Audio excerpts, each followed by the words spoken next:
What's up, my jelly rollers? It is Tuesday. Is it Tuesday? I think it is. I think it's Tuesday.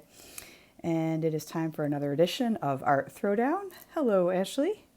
Hello, Jim. And I see Janet and Russ and a bunch of people popping in here. Harper Snail Mail. Hello, hello. And yeah, we'll just wait, give folks a minute to pop in here. Oh my goodness. And Hello. that's an interesting present box. Hello, Moonlight Clover. And Nan has joined. Hey, folks. And Pocono Pam. All the usuals. We're glad to see Plus you guys. some. Plus some, yes, plus some folks who are not on all the time. So it's a lovely blend. So thank you, everybody, for joining. Hola, Pam. That's Yes, my hola. Spanish. Hola. Hola. There's Patty. Hello, Patty. Patty. Patty, Yes. I'm enthralled with your little workstation that you just posted a picture of. That Oh, is I so missed cute. that. I'm going to have to see a picture of Yeah. that. Cool. It's so neat. I wish that my workstation could always be that neat. And I have to say, Phil has a very, no, I'm sorry, not Phil. Frank showed us a picture earlier of his postcarding station. And it is like, it's got, everything has a place and it's got little boxes and they're all lined up. So I was, actually, speak of the devil, Frank just joined. Yeah, his postcard area is extremely neat and tidy. And it's got like, there's a system in play, clearly. Hey, Trisha. And he's got an electric typewriter too. I saw that. I was looking at it. I'm like, I think that's an electric one. Yep. Trisha has joined. Welcome. Good evening, everybody. And Frank has two podcasts out. They almost simultaneously released one of his own for the Postcardist podcast, and one with someone that he interviewed earlier, Sarah from Constellation and Co. Is it Constellation Co? No, Snail Mail Superstar. So yeah, so Cool. he's been on the waves all day today. Well, Frank's probably happy he gets to give his voice a rest and just listen and kick back while he listens to us with our usual banter. So, welcome, everybody. Yeah, and Phil's remarking that is a nice looking typewriter that Frank posted. That looks cool, and it brings me back quite a few years back, but I'm excited that he still has one. So, Frank, what I year use is a that? version of, I think that's Selectric 2 or Selectric 3. It's an IBM. What year I is think that? that's I the want to 80s. know. I want to say the 80s? 80s. Yeah. Yeah, because I used the Selectric 3 when I was on um, in the Navy. Okay. And I definitely remember using an electric typewriter back in the 80s, so um, mid to late 80s probably. Yeah. Okay, so what are you going to do a demo tonight? I've got a few things. I apologize. My eye is very scratchy. I don't know, it's very polleny. Like the pollen looks like snowflakes outside right now here. Um, yes, I have a Frank few says it's things. Selectric 2 1973. 73, and he's the second owner, and it's quite perfect. Yeah, that looks like a pretty nice machine. So you're saying I interrupted. Sorry about the pollen and your eyes are Yeah, scratchy no and worries. I like my right eye is like trying to like close itself because it knows that there's like pollen everywhere. Anyway, yes, I have a couple of things that I was going to demo tonight. The first thing was this lunette postcard. So this was a throwback, um, um, and no, I don't think my T-shirt is in the bingo. But anyway, this is. I didn't get a chance to finish this last night, but I've got my lunette here, my definition, and actually, Frank, on the back of it, there's like more facts about the word, and it says that it is indeed the usual term for eyeglasses in modern French, although the oldest meaning of lunette still in common use is something shaped like a crescent or half moon, and that evidence dates back to 1639. So, anyway, I was going to finish this guy, this lunette postcard, and start to glue some of these on here and just finish that off. And then I know a couple of you folks have gotten this, which is the We Are Memory keepers. We are memory keepers envelope punch board. So I will make a 6-bar envelope this evening just in case anybody wants to go back in time at some point and take a look at the demo. So I will be doing this in a little bit as well. And Russ, you have a demo yourself there with the gift wrapping, eh? I do, but it can be put on hold if we have too many demos tonight. So, because I can do other things. Do you want to go first with yours while I finish Mr. Um, Lunette over here, or? how about let me start, and Yeah. then what I don't finish, we can, because I want your demo to make sure that it gets in because people are getting that punch board. So Mm-hmm. I can finish my demo another day. So we can Okay. start it. Well, first I'm just going to talk about supplies and talk about things. So you do work on your lunette. And by the time I'm Perfect. talking about supplies, we'll probably be ready for your demo. And then I'll put a halt to mine. Okay. Either way, like Cool. let's Yeah, yeah. just keep No, it.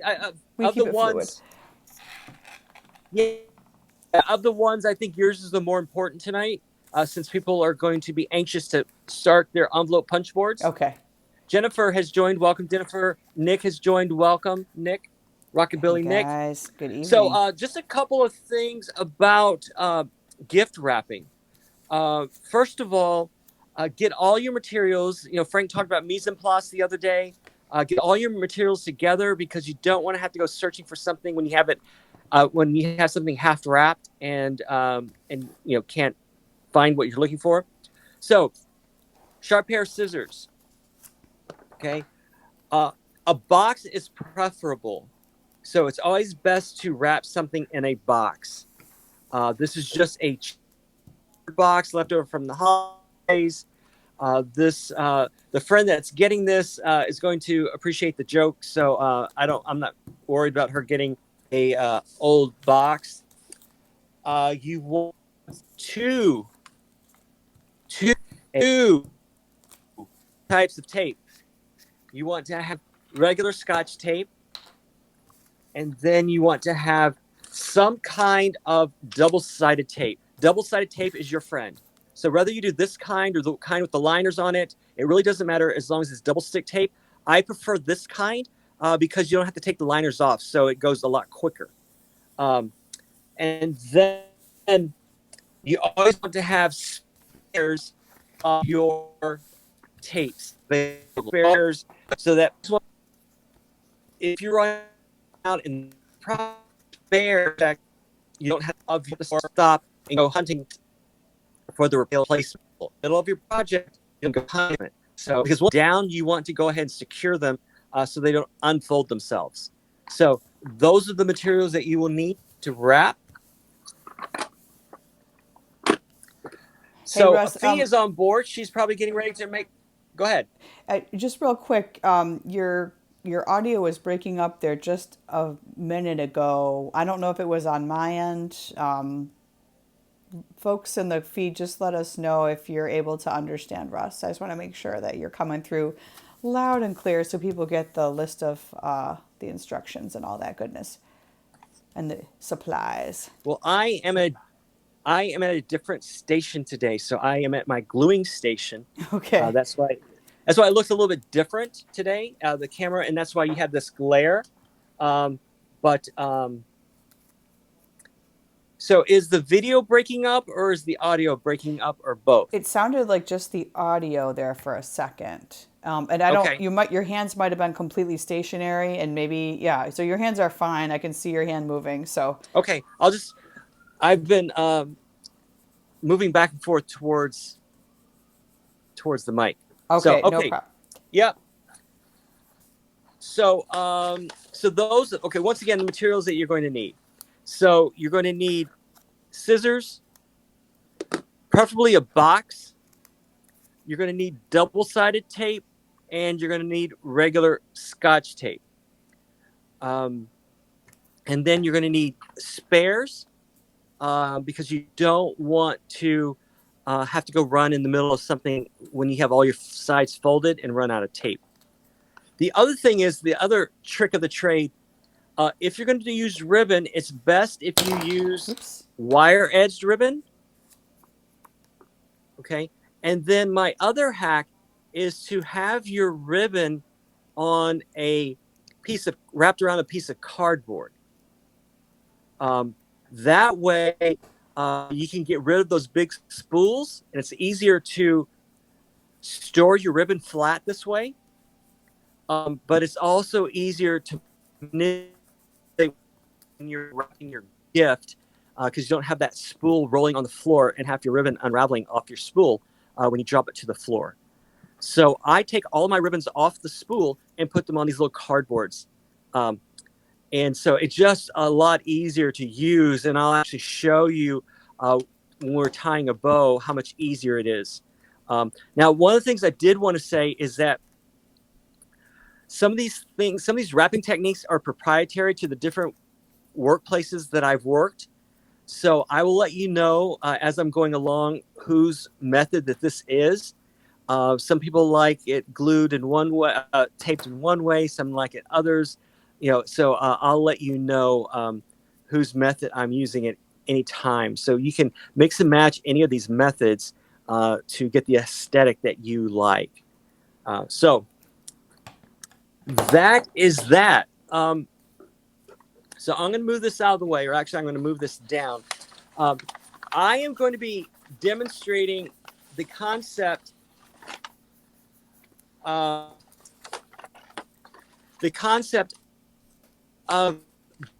Japanese gift wrapping.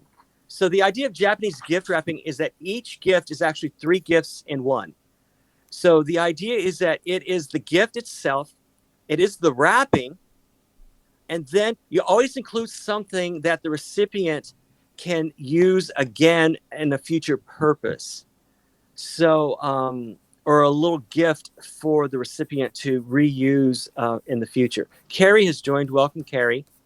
So what I've done here is I have wrapped each of the individual, they're getting a series of books. So I've wrapped each of the individual books. So there's a presentation. So there's a reveal. So each of these have been wrapped in just plain tissue. You don't have to spend a lot of money on the interior wrapping. And it's just a real simple 1/8" ribbon to wrap them. And then what you're going to do is you're going to measure your box for your paper. Now, I use a tape measure, a paper tape measure. So that's how I do it. So the easiest way to do it, if you don't want to use a tape measure, you can also use a ribbon, is that you want the width of your paper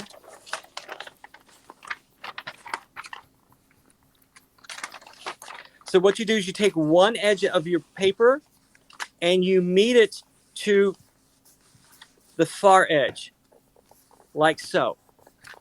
Okay. And then the other side, you simply need enough paper to cover that raw edge. So I can cut this paper anywhere in this area because when you wrap this, because you're using double-sided tape, this is going to be a seamless corner, a seamless edge. Okay, so that's how you get your width. This is a little bit longer than I would normally use because I want to place this like that because that's the image that I want them to see. And I'll get more to this a little bit better. Okay. And this is the hard part that a lot of people get wrong. There's a variety of different ways to measure the edge. So what most people do is they just make sure that the edge covers itself. So you want this to be a little more than halfway on the side so that all your edges are covered. Okay, and so you just center that And so that's how you know how much height to get. The easiest way to do it, and you'll have a little extra paper that you can cut off, is that you will measure the side all the way up to the top of the box on both sides. That's how you'll guarantee you'll have enough paper to do to wrap your gift for the height. Ashley, no, yes, this is my paper.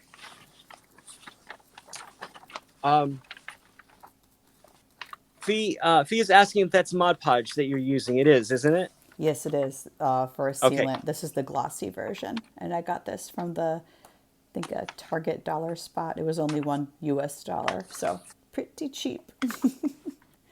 So this is paper that I designed.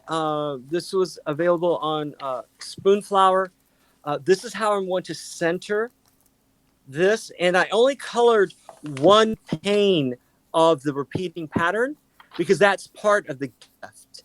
That when she unwraps this, she'll have all of this that she can use for her scrapbooking and for her journaling, and then she can color any which way she wants or use it in any which way she wants. Therefore, she'll also have a third pane or a second uncolored pane. So that's why these sides aren't colored in. And then which is why this side is. Okay, and so this is what I will center in the middle of the box so that when she receives it, that's what she will get.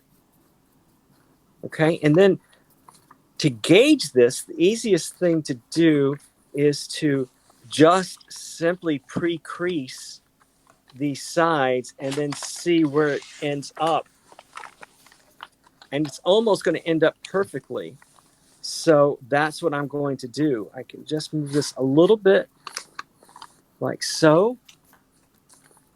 And then check again. And that's good to go there. So that's how I will secure this edge over here. So first thing I'm going to do is I'm going to secure with Scotch tape the box because these books are a little bit bigger than the box. So it's bulging out a little bit. So I'm going to secure the sides.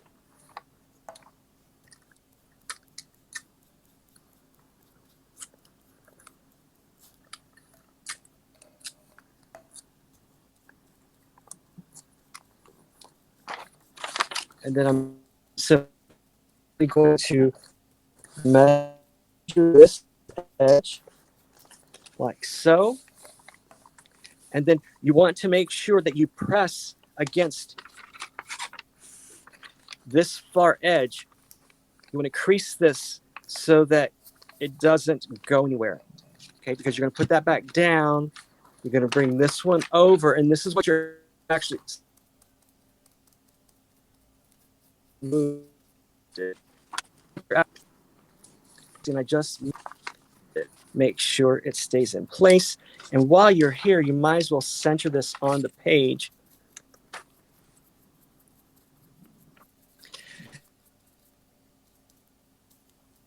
The once the paper, always put the top side of the box down. So you're going to be taping everything to the underside of the box. So that is a paper source mandate. Okay. So measure this once again to make sure that's going to meet. We're going to keep that in place. We're going to bring this one over. Now, paper source does not allow us to use Scotch tape to tape to the box. What I do is I use a piece of double-sided tape to the underside to keep it in place, like so. So that's going to keep in place. I'm going to bring this over one more time to make sure. And that's fine. And here's where we're going to take, because this is already in place, we know that this is the length. We're going to take a big piece of tape and put it there. I will probably use a smaller piece of tape only because I want to save as much of this paper as possible. And the nice thing about double-sided tape is if you're very careful and you judiciously remove the paper rather than just tear it off, you can uh, remove the paper rather easily. So Fee is asking, it looks brilliant. Allison, how Thank long you. will it take to dry? She's asking. In my experience, the Mod Podge really only takes about 3 to 5 minutes, at least the glossy one that I have here, 3 to 5 minutes to truly dry. It is still, as you guys saw, I was just painting it on with a paintbrush. And it's still a teeny bit tacky, but it is mostly dry. So that is one thing about Mod Podge as a sealant. It does dry pretty quickly. So usually what I do is I put it in a piece of wax paper, and you can use, the wax paper you have in your kitchen. And I'll set it in here, and then I'll put something heavy. I'll put it underneath something heavy so that it all dries and glues together. So that's to make sure it dries flat and the paper doesn't curl. So wax paper is also a go-to for that. Hey, Anna. All right.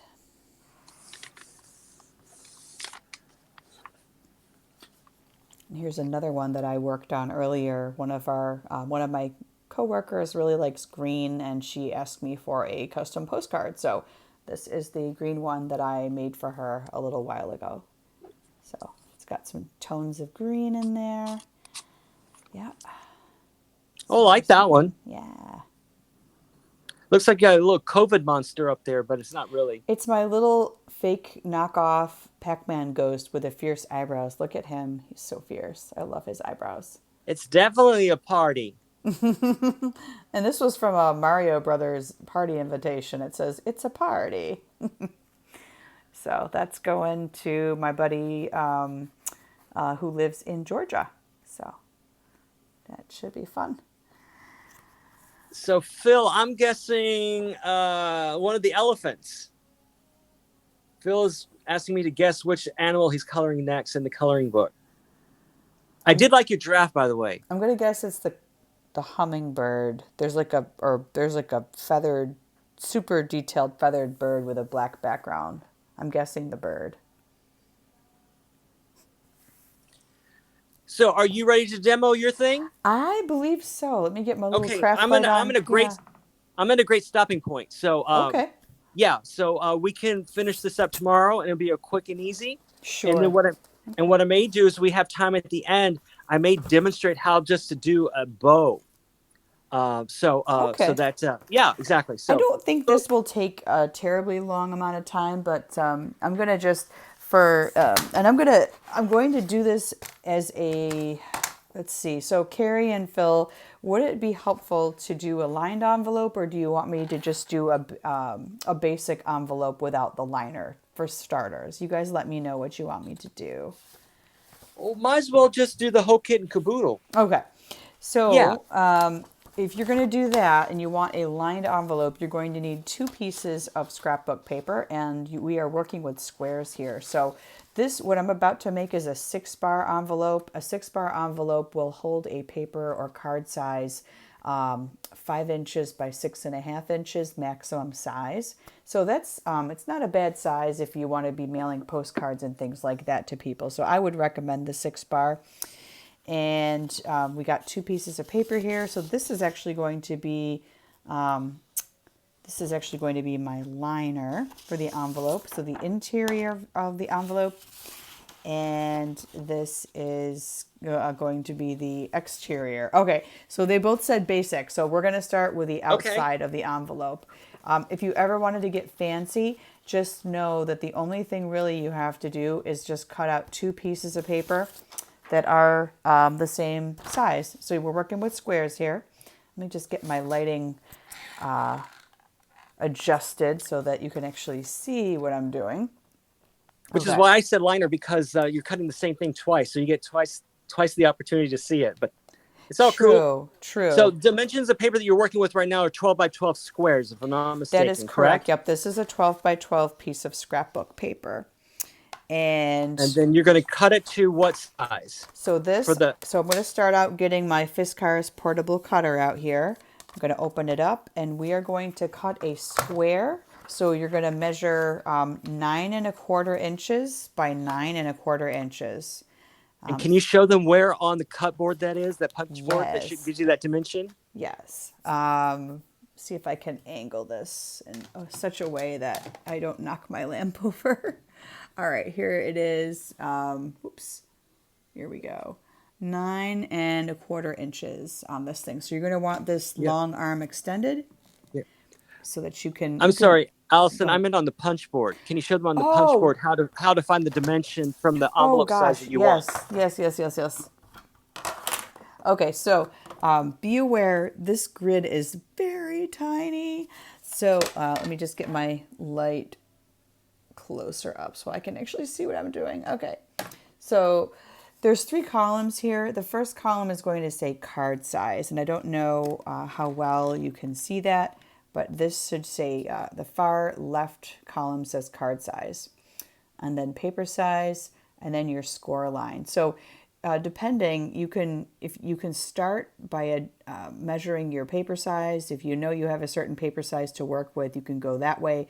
Or if you want the card size, and that's more important, you can start there. You could technically start either way. But in this case, I chose a 6 bar because it is a standard envelope size. So the 6 bar, again, you'll fit 5 by 6½ inches for a postcard or a letter or card or what have you. You're going to cut your paper using your Fiskars cutter or other paper cutter that you can measure to 9¼ inch by 9¼ inch. So that's going to be your paper dimension. And then if you go all the way to the far right column, this is score line. So when it comes time to use this thing, it's going to be the score line. You're going to have the 4-inch mark on the score line. So I'll get there in just a second. Yeah. Cool. That's what. Yeah. So you can either do, like you said, you can either do either the dimensions, either know what size envelope you want, or you can go from. I have this piece of paper. What's the largest envelope I can make from it? Yes. And sometimes that happens to me if I'm, and again, I'm cutting 9¼ inches on each side of my square so that it is square and it is that size.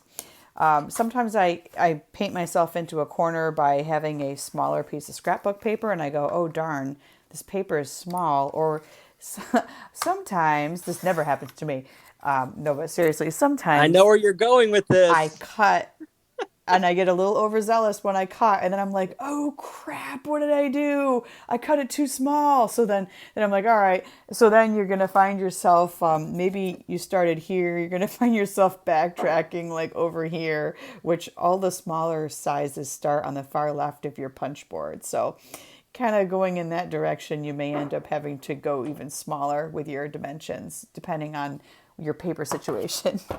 But this is a 9¼ by 9¼ so this is going to be the outside of your envelope. So you could start there. I'm going to put the Fiskars cutter away, and I'm going to go right to my punch board. So again, do not make yourselves crazy. Okay, so don't do what I did the first time I bought this thing. I overthought this and overanalyzed it, and I did this completely wrong the first time. So what you're going to want to do is cut your first, you're going to punch it, you're going to measure it first. So this is side number 1 of your paper. So notice we're measuring up against the 4 on the score line. Hopefully you guys can see that. So here's the 4. Hold the paper in place, punch it, and then you are going to want to score your paper. And I'm doing this upside down for so that you guys can actually see what I'm doing. Now I got to find the score line. Sorry. Here it is. Okay, but don't do it that way because I just screwed up. Russ, I screwed up again. Okay. Shh, ignore what I just did. Ignore what I just did. Okay. colored side of your paper is going to be the outside of your envelope. The white part is going to be the inside of your envelope. I forgot to mention that. That's actually super important. And it's the reverse if you're doing a liner, but if you're doing this for, just basic tutorial, don't worry about it. So, white side up, colored side or printed pattern side down. That's this, again, this is the outside of your envelope. This is going to be the inside of your envelope. So line it up to the 4. Punch, this time for real, punch it. And you're going to want to score it along the score line. I'm doing this upside down so you guys can see. Now, you're going to do the exact parallel opposite edge. So you've got your score mark and you've got your punch here. So we're going to rotate it a full 180 degrees, and we're going to do the same exact thing on the other side. So line it up to the number 4. Go ahead, Russ. Okay, Patty, just to answer your question, the first column, one of the columns on the actual punch board will tell you what mark to score your paper at. So that's how you know to measure at the 4 or to score at the 4. Yes, and so these little things are there's 3 columns. It's card size, paper size, and score line. So you basically just have to adjust your paper to those coordinates to know, it'll guide you and tell you where to line it up on the score line. So. And Ashley says that 180 degree rotation is key, and it is critical, absolutely critical and crucial to doing this the right way. Because I started doing this, I started measuring every single side doing that, and I'm like, why are my dimensions?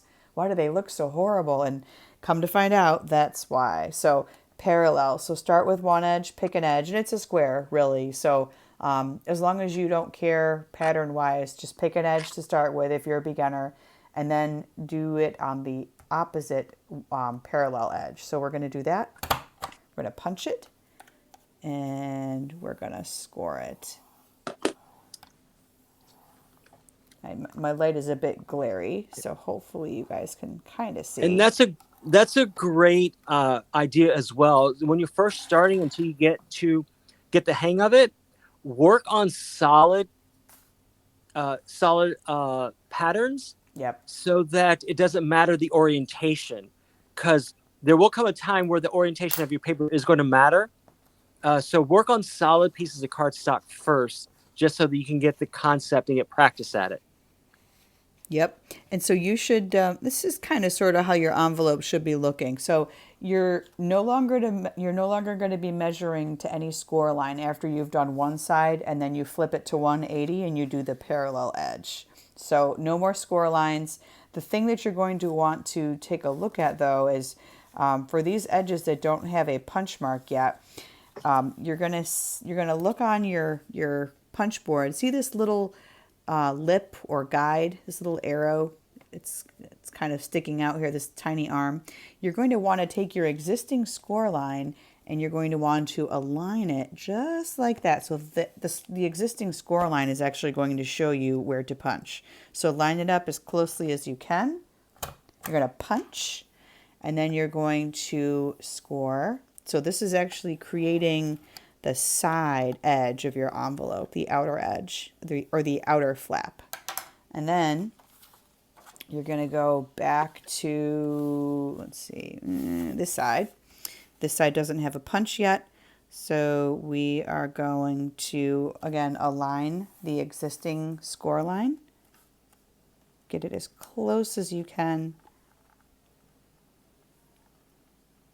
And then punch.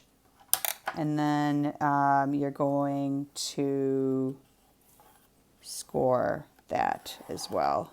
So mine looks a little funky because I made a mistake, but you kind of get the idea.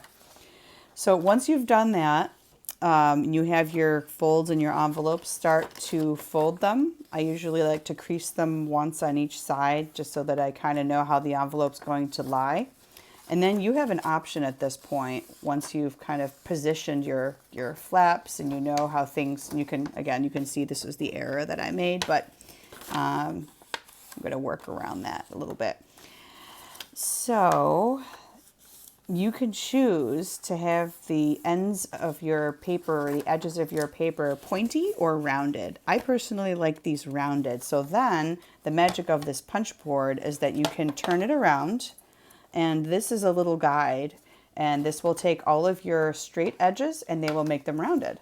So you feed it in the back of it, or I guess this would be the top of the punch board. This is actually where I'm putting it. And then feed it in, and then you have a rounded edge. And you do that for all 4 points of your envelope, all 4 edges, or pointy edges. So we've got another one. And here's number 3 rounded edge, and here is number 4 rounded edge. So you've got your envelope now, and because I made a boo-boo here, I am going to just tuck the paper over it. Oops. No, actually, tuck it like that. So we'll just pretend that that doesn't exist. But this is what your finished product looks like. And you notice here too, you've got a little bit of a flap sticking up. Personally, I just like to take a scissors and cut straight across here and just cut this top tab off so that it kind of looks even. So I'll go ahead and do that now.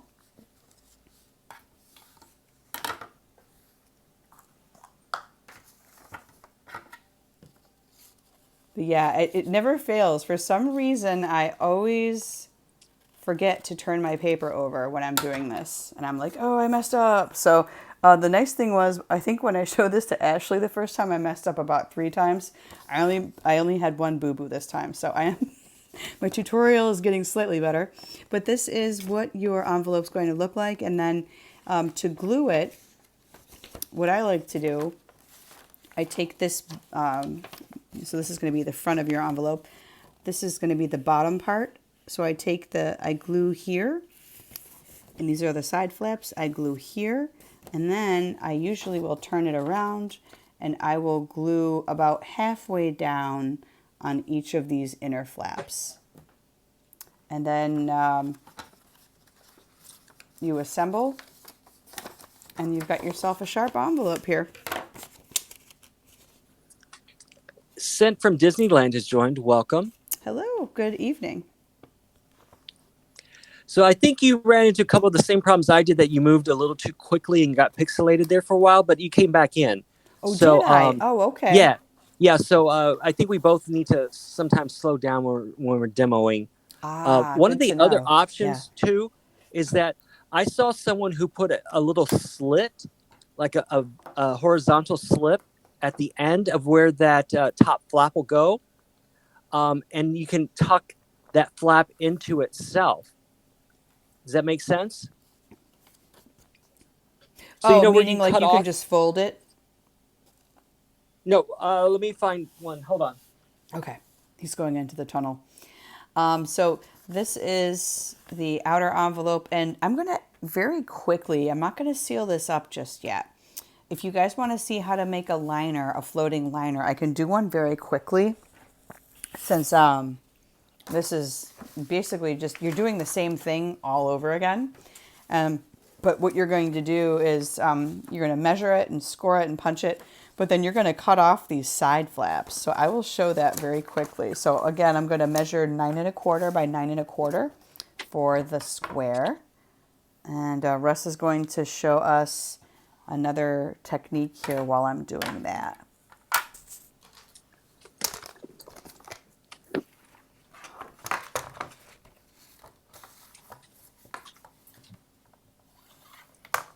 So what someone showed me the other day is that this is an envelope made from the exact same punch board. Okay.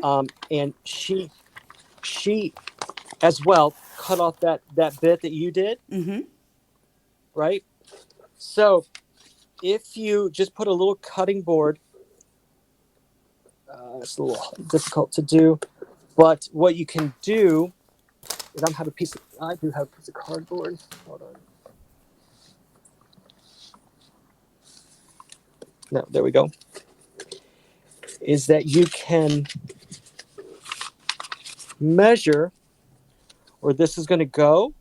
And if you cut just a little vertical slot like so, you can then feed the flap into it Oh, it's a like little that. tuck-in area. I Yeah. see now. Okay. Yeah. So then you don't have to glue down this area. And so that's just another, a different way of doing it. So I thought that was clever, actually. She did it with a glassine envelope. And so that you could see everything that was stuffed inside. So it made it kind of cool. That is cool. I like that. Yeah. All right. So then, Ashley, or sorry, yeah, Ashley and Carrie and Phil. So this is for you guys for the future. So if you guys want to start doing lined envelopes, I'm going to show you very quickly. The key to doing this is your liner. Unlike when you're doing the outside envelope, your pattern or the color side of it is going to be facing up, and the white side or the back of the paper will be down. So color side up or pattern side up. Same thing. We're going to punch it, and I score it gently. Oops. And I'm working upside down, so pardon my clumsiness. 180 rotation. Going back to the number 4 on the other side, parallel. And we're going to punch. And I score. Got to find that score line. Here it is. It's a little bit more difficult if I'm doing this upside down. And then the same thing goes. You're going to, I'm just going to shine my light here so I can actually see the indentations. Look for the pre-scored line, and you're going to measure against that. Punch and score.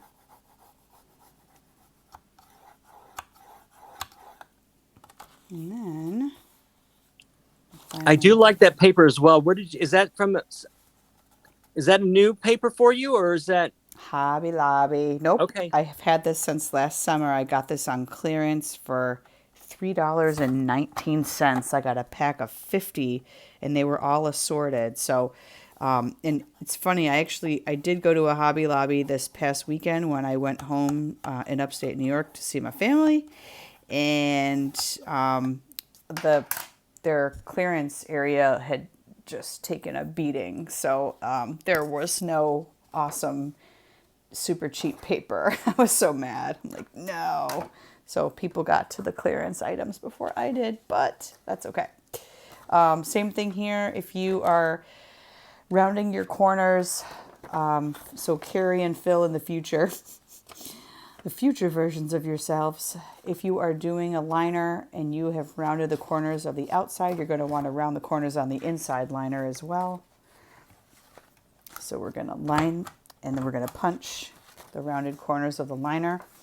This one is going to be my top. You actually don't have to worry about rounding the corners of any of the other sides. You really want to just focus on the top of the envelope here. And so then you're going to take your scissors, and you can kind of see here there's a fold along the side for the side flap. You're going to cut from the top down here just on the inside of this line. Along the line, but a little bit on the inside of it to make it slightly more narrow. And you're going to do that on the other side as well. So you're cutting the side flaps off of your liner. And again, this is the floating liner technique that Russ very kindly taught me a while back. So, and then this is the bottom crease. So here's the top of your liner. Here's the bottom crease. And you'll probably want to go about a 1/2 inch or 3/4 of an inch above this crease line. So I don't go for perfection. I just try to get it as straight as possible. So, because you're not going to really see it once it's inside the envelope. So I haven't glued this yet. So if at any point you want to do this, you're going to want to measure this so that your liner is, before you put any glue on this thing, position your liner so that there's about an eighth of an inch gap around the sides. And stylistically, I like how that looks. It's got a nice little contrast there. So then all you would do before you glue this envelope together, you simply take the top, you can see there's a crease here that I put in, but kind of the top of this triangle, you're going to glue it, and then you're going to place it down inside of your envelope. And then this folds around like so, and then you have an envelope liner. So that's for future in case you guys want to get real fancy with it, but that is basically what the finished product will look like. I have not put any glue on as of yet, but so how was my speed that time, Russ? Yeah, no, you're good. You're good. Yeah, you didn't pixelate at all. Oh, good. So, Okay. yeah. So, actually, yes, that tuck in is a great idea if you're hand delivering an envelope and or card as well. Yes, Carrie Allison does love a deal. Yes, I do. Patty, yes, the liners are a great use for leftover gift wrapping paper. Any thin paper works well for a liner. You want to be very careful though that when you are scoring on the scoreboard with thinner paper that you don't punch too hard because you can rip the paper. That's the only caveat. But yes, that's a really good tip, actually. Yep. Yes. Yes. Landy Letters has joined. Welcome. Hello. Good evening. Oh, Carrie.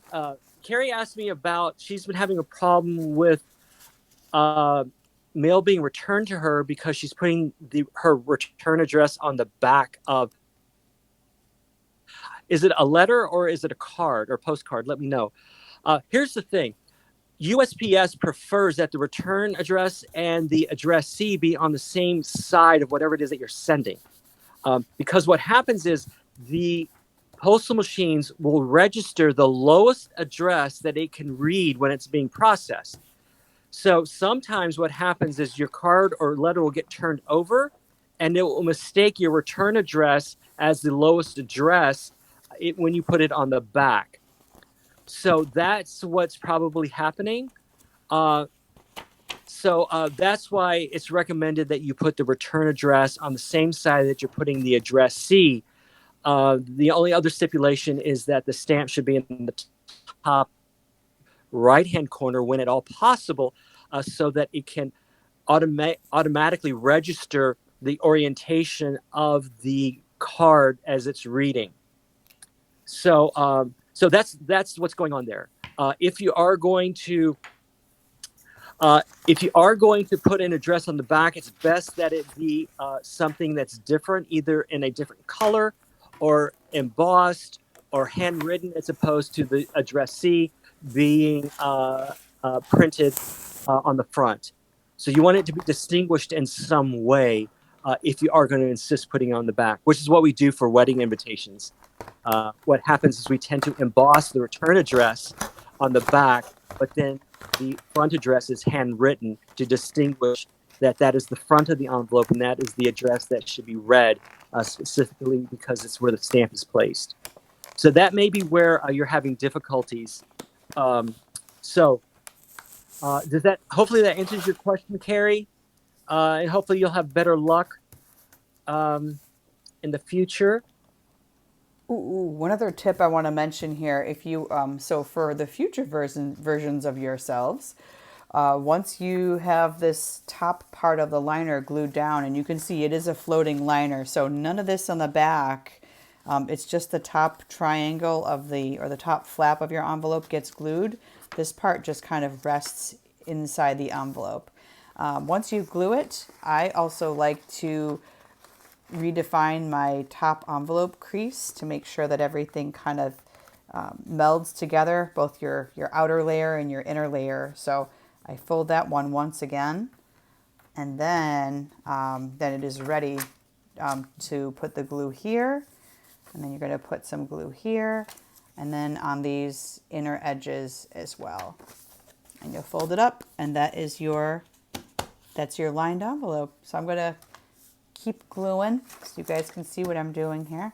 And you're getting lots of thumbs up and lots of props on your Woohoo! tutorial. Yay! Yeah. Well, hopefully that was hopefully I did that in such a way that you guys can understand it and I wasn't too rambly.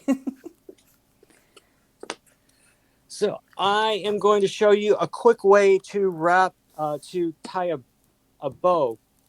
So you're going to measure your ribbon. So what I do is I start off with about 6 inches beyond the box.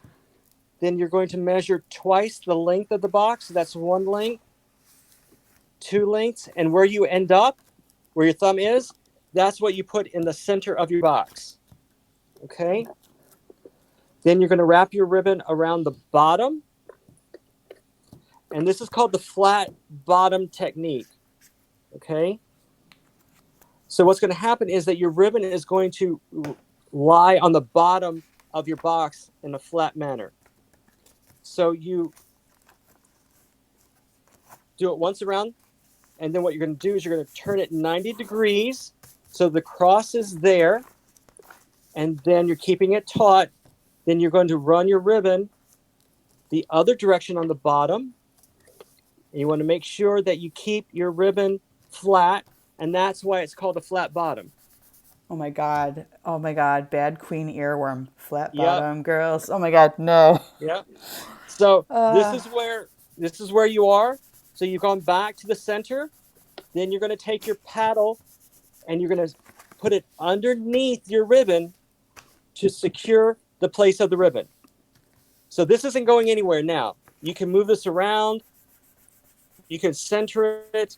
You can move it up and down. You can do whatever you want with it to get because it's locked in place. And then what you're going to do is with that loose end, you're going to make your bow. You're going to take your paddle end, wrap it around. You're going to just simply do a shoelace tie. And then, depending upon where you're working,